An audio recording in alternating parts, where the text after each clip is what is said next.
नमस्कार। बहुत स्वागत है आप सभी दर्शकों का मीन राशि के लिए अक्टूबर, नवंबर, दिसंबर 2025 के राशिफल के इस वीडियो में। कठोर परीक्षा का फल मिलेगा अब।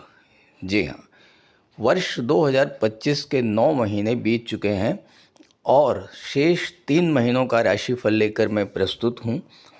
एक तरह से देखा जाए तो पिछले 9 महीनों में एक बड़ी कठोर परीक्षा से गुजरे हैं आप।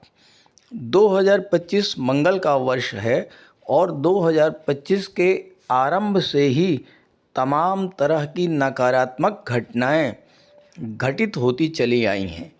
चाहे आर्थिक मोर्चा हो, चाहे करियर प्रोफेशन का मामला हो, रिलेशन बिजनेस या प्रॉपर्टी रिलेटेड मामले हों, हर क्षेत्र में लगातार अप डाउन की स्थितियों से गुजरे हैं आप।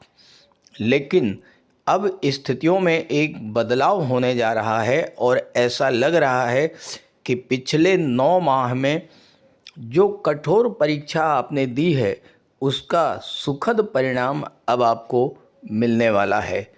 तो आइए समझते हैं कि आने वाले 3 महीनों में ग्रहों का गोचर आपको किस तरह का लाभ देने जा रहा है। ये विश्लेषण आपकी चंद्र राशि के आधार पर किया जा रहा है। तो ये है मीन राशि के जातकों की कुंडली।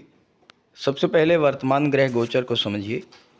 आपके लग्न के स्वामी हैं देवगुरु बृहस्पति और देवगुरु बृहस्पति का गोचर कुंडली के चौथे भाव में है। 18 अक्टूबर को गुरु पंचम भाव में आ जाएंगे। केतु के साथ शुक्र का गोचर है छठे भाव में। सूर्यदेव सप्तम भाव में है, मंगल बुध अष्टम भाव में है और राहु द्वादश भाव में है, जबकि शनि आपके लग्न भाव में वक्री अवस्था में गोचर कर रहे हैं और 28 नवंबर को मार्गी हो जाएंगे। गुरु 18 अक्टूबर को अपनी उच्च की राशि में कर्क राशि में गोचर करेंगे और कर्क राशि में ही 11 नवंबर को वक्री हो जाएंगे। वक्री अवस्था में ही 4 दिसंबर को एक बार फिर से मिथुन राशि में आ जाएंगे। इन 3 महीनों की जो सबसे महत्वपूर्ण बात है वो ये है कि शनिदेव 3 अक्टूबर को गुरु के नक्षत्र पूर्व भाद्रपद में आ चुके हैं और शनि भी गुरु के माध्यम से फल प्रदान करेंगे। अब यहाँ देखिए, शनि गुरु की राशि में है, गुरु के नक्षत्र में है, तो गुरु का सर्वाधिक प्रभाव शनि पर रहेगा। और 18 अक्टूबर को जब गुरु पंचम भाव में आ जाएंगे तो गुरु की दृष्टि भी शनि पर पड़ेगी। अब मीन राशि के जातकों के जीवन में शनि की 7.5 चल रही है। 7.5 का दूसरा चरण गतिमान है, लेकिन गुरु के प्रभाव से शनि भी शुभ फल देने के लिए बाध्य होंगे। ये सबसे बड़ी उपलब्धि रहेगी अक्टूबर, नवंबर और दिसंबर की। जब भी वार्षिक या त्रैमासिक राशिफल की बात की जाती है तो उन बड़े ग्रहों के गोचर पर विशेष चर्चा की जाती है जो लंबे समय तक एक राशि में गोचर करते हैं। हालांकि मैं सूर्य, मंगल, बुध, शुक्र, बुध के गोचर फल पर भी संक्षिप्त चर्चा करूंगा। आने वाले 3 महीनों में जो सर्वाधिक प्रभाव पड़ेगा वो पड़ेगा आपके कार्य क्षेत्र पर।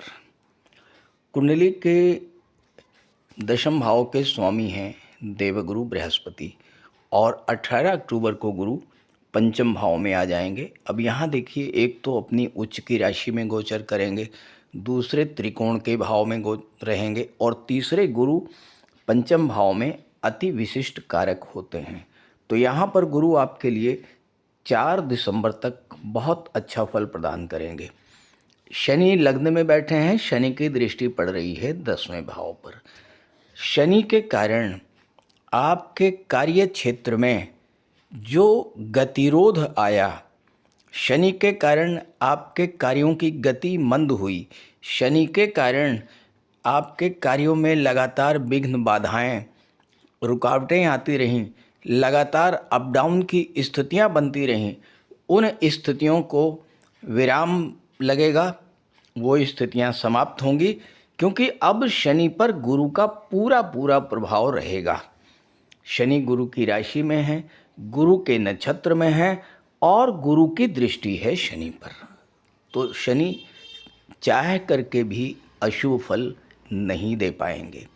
अब शनि आपकी कुंडली में एकादश के स्वामी हैं, एकादश भाव के स्वामी, द्वादश भाव के स्वामी लग्न में गोचर करेंगे। जब गुरु के माध्यम से फल प्रदान करेंगे और गुरु की दृष्टि भी आपके 11वें भाव पर पड़ेगी, इनकम के भाव पर पड़ेगी, तो आपका जो पैसा आपको मिलना चाहिए था और नहीं मिल पा रहा था, वो पैसा अब आपको मिलना शुरू हो जाएगा।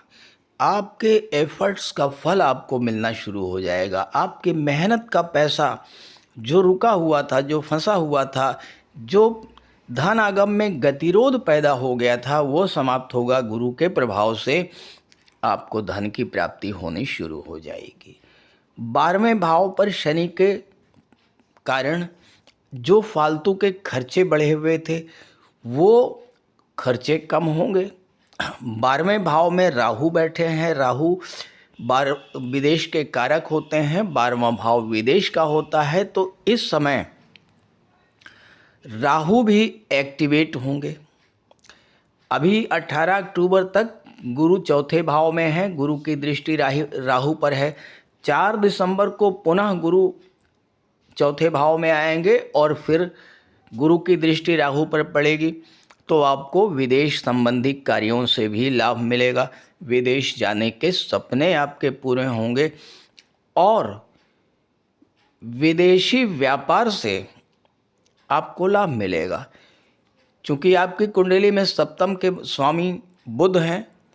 अभी तो बुध अष्टम भाव में गोचर कर रहे हैं, लेकिन 24 अक्टूबर को बुध जो है ये भाग्य भाव में आ जाएंगे।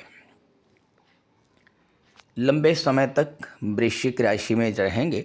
24 अक्टूबर को भाग्य भाव में आएंगे, फिर वक्री हो जाएंगे। वक्री अवस्था में 23 नवंबर को अष्टम में आ जाएंगे और पुनः मार्गी होने के बाद 6 दिसंबर को फिर से भाग्य भाव में रहेंगे। तो इन 3 महीनों में बुध का गोचर 8वें और 9वें भाव में रहेगा। तो बुध क्या है? भाग्येश हैं। भाग्य भाव में गोचर कर रहे हैं। भाग्येश तो मंगल हैं और मंगल आपके लिए प्रबल योग कारक हैं। बुध सप्तमेश हैं और चतुर्थेश हैं, यानी व्यापार से सुख और घर का सुख, माता मातृभूमि का सुख, सुख सुविधा के साधन, व्यापार से धन, भाग्य का साथ, ये सब आपको बुध प्रदान करेंगे। और चूंकि ज़्यादा समय तक बुध 9वें भाव में ही रहेंगे, बुध की दृष्टि जो है वो पड़ेगी 3रे भाव पर। 3रा भाव जो है वो संचार माध्यमों का होता है और बुध आईटी सेक्टर के कारक होते हैं। तो बुध के प्रभाव से जो लोग संचार माध्यमों से जुड़े हैं, जो मीडिया से जुड़े हैं, इंटरनेट से जुड़ करके कार्य कर रहे हैं, ऑनलाइन प्लेटफॉर्म से जुड़ करके कार्य कर रहे हैं, उनके लिए बुध का गोचर नए नए उपलब्धियों के द्वार खोलने जा रहा है। शुक्र वर्तमान में तो 6ठे भाव में है, लेकिन 9 अक्टूबर को शुक्र कन्या राशि में आ जाएंगे। यहाँ पर शुक्र अपने मित्र की राशि में रहेंगे 7वें भाव में। शुभ ग्रह का जब गोचर होता है तो विवाह का योग बनता है। मीन राशि के वो जातक जो विवाह के इच्छुक हैं, रिश्ते आ रहे हैं लेकिन तय नहीं हो पा रहा है विवाह, लंबे समय से परेशान हैं विवाह को लेकर के, यहाँ जैसे ही शुक्र आएंगे 9 अक्टूबर को और 2 दिसंबर तक, 2 नवंबर तक शुक्र 7वें भाव में ही रहेंगे, तो ये विवाह के लिए अत्यंत अनुकूल समय रहेगा। शनि आपके लग्न में है। शनि की दृष्टि 7वें भाव पर पड़ रही है और 7वां भाव दाम्पत्य जीवन का, दाम्पत्य सुखों का होता है।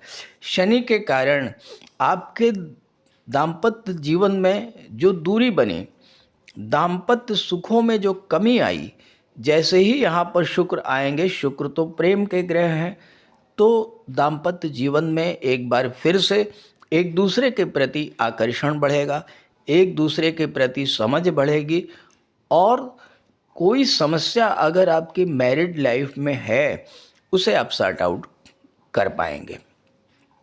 मंगल आपके लिए प्रबल योग कारक हैं और मंगल का गोचर अभी 8वें भाव में है, लेकिन मंगल 27 अक्टूबर को भाग्य भाव में चले जाएंगे और अपनी ही राशि में रहेंगे।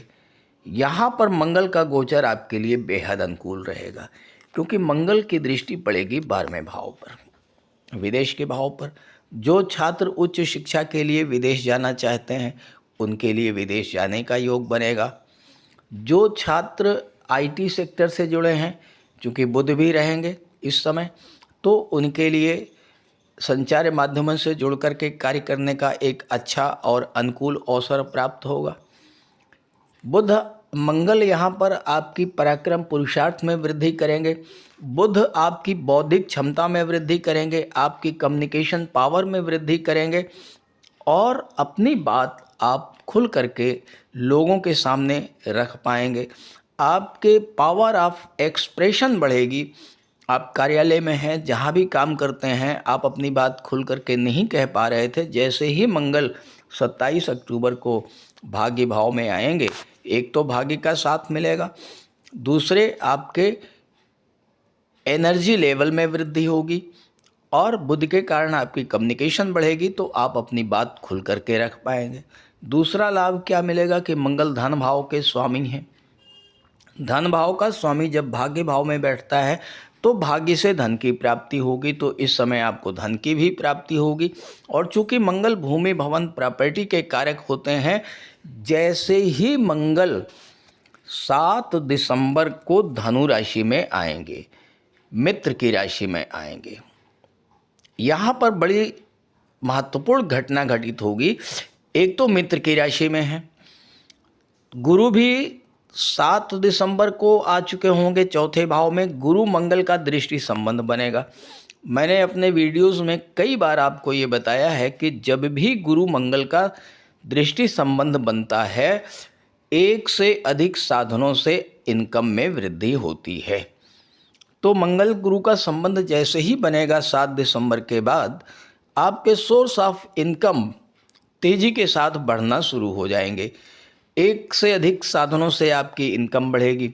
दूसरी बात, मंगल की दृष्टि चौथे भाव पर है, गुरु की दृष्टि दशम भाव पर है। कार्य क्षेत्र का विस्तार होगा, घर परिवार का विस्तार होगा। घर परिवार में सुख सुविधा के साधन तो बढ़ेंगे ही बढ़ेंगे। हो सकता है कि इस गोचर काल में गुरु और मंगल के प्रभाव से आपकी प्रॉपर्टी खरीदने की कोई पुरानी इच्छा भी पूरी हो जाए। हालांकि शनि आपके एकादश के स्वामी हैं, एकादश भाव आपकी इच्छा पूर्ति का होता है, लेकिन चूंकि शनि गुरु के प्रभाव में है, गुरु के माध्यम से फल देंगे, इसलिए आपकी इच्छा पूर्ति के लिए भी ये समय बेहद अनुकूल रहेगा। जहाँ तक सूर्यदेव की बात है, सूर्यदेव वर्तमान में तो 7वें भाव में गोचर कर रहे हैं। अब 7वें भाव में जब सूर्य होते हैं तो आपके ईगो और अहंकार को बढ़ा देते हैं। लग्न पर दृष्टि है, शनि सूर्य का दृष्टि संबंध बन रहा है। हालांकि प्रशासनिक क्षेत्र और राजनीति के क्षेत्र से जुड़े हुए जातकों के लिए शनि सूर्य का दृष्टि संबंध अच्छा है, लेकिन जब 18 दिसंबर को सूर्य 18 नवंबर को सूर्य जब वृश्चिक राशि में आएंगे, ये समय आपके लिए बेहद अनुकूल रहेगा, क्योंकि सूर्य भाग्य भाव में गोचर करेंगे छठे भाव के स्वामी होकर के। तो छात्रों के लिए 16 नवंबर के बाद का जो समय है ये बेहद अनुकूल रहेगा। 16 नवंबर को सूर्य भाग्य भाव में आएंगे, छठे भाव के स्वामी, तो आपके लिए नौकरी रोजगार के मार्ग भी प्रशस्त होंगे। तो इस तरह के फल आपको अक्टूबर, नवंबर, दिसंबर में मिलने जा रहे हैं। लेकिन प्रश्न ये है कि क्या सभी मीन राशि के जातकों को एक जैसा ही फल प्राप्त होगा? तो ऐसा तो बिल्कुल भी संभव नहीं है, क्योंकि मीन राशि के 1-2 नहीं, करोड़ों जातक हैं और हर जातक की कुंडली में ग्रहों का गोचर अलग अलग है। तो अगर आप ये जानना चाहते हैं कि आपकी जन्म कुंडली के अनुसार ग्रहों का गोचर किस प्रकार का है और किस तरह से आप अपने ग्रहों के गोचर का पूरा लाभ ले सकते हैं, तो इसी वीडियो के डिस्क्रिप्शन बॉक्स में मैंने अपना व्हाट्सअप नंबर दे दिया है। आप वहां से आप अपनी समस्या को कमेंट कर सकते हैं और मैं उसका रिप्लाई देने का पूरा प्रयास करूंगा। तो इस वीडियो को, इस जानकारी को अपने साथियों और मित्रों को ज़रूर शेयर कीजिएगा। नमस्कार।